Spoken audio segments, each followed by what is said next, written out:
everybody, how is it going? Lucas back here. Today we're going to be taking a look at an album from a band called Farming the Void, with their album Relic. I actually know a lot of these guys in this band. Actually, I know all of them in this band because they come from Lafayette, Louisiana. That's where I went to college at. And I went to school with a lot of these guys in the band at one point or another. And I have to say, every guy in the band is pretty awesome, and this album is pretty awesome too. So let's take a look at it. Now, the kind of band that they are is the best way I can describe them. Is they're kind of like stoner Opeth. They're kind of like a stoner rock / doom band, but they do, I don't know, they do have some progressive elements in their tune, which it slightly reminds me of Opeth. Now, the first two tracks on this album, the way the album starts off, it starts off slow and then it builds up. It kind of takes too long to build up, in my opinion, because if you're not really familiar with this kind of genre, it can kind of get you bored.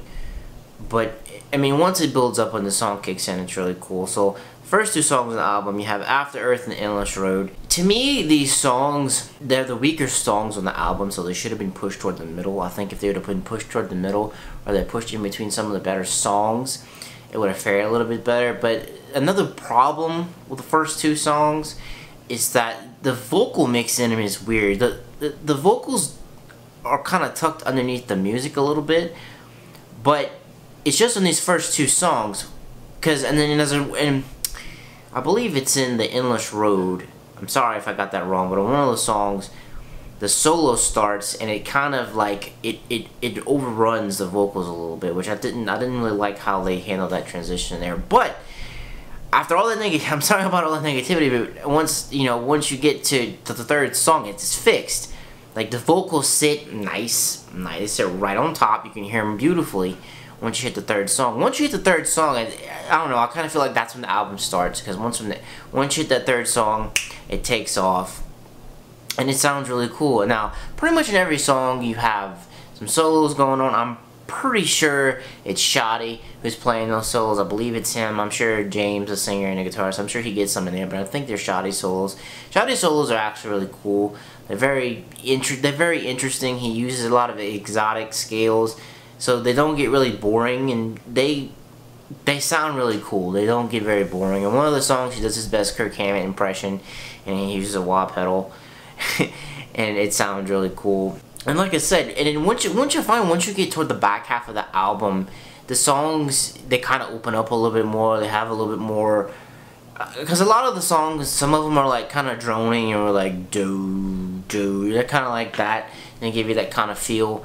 But I mean, that is what they do in the genre. But once you get past, once you get down to the later songs in the album, they have a little bit more movement, and they're a little bit more engaging. And then on the very last track of the album, they did a cover of Led Zeppelin's Kashmir, which it's incredibly done. It's very awesome. They Farming the Voided the song, for lack of a better term. It still has that same Led Zeppelin feel to it, but it's not so much. It's not really repetitive like the original song is. This Kashmir cover comes out to 10 minutes, but it's done extremely well. It's done extremely tasteful. It's one of the best Kashmir covers I think I've ever heard, because it's just it's arranged beautifully. I mean, overall, I'm gonna have to give this album a 4 out of 5. Some of the first two songs bothered me. Like, I felt like the album, it kind of got off to like a slow start, but like I said, once you hit that third song, you pretty much, it's a straight dash to the finish line, and it's great.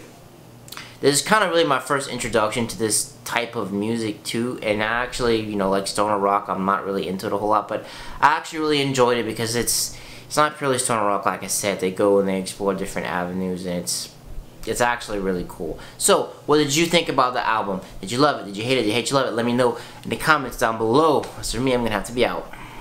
Peace.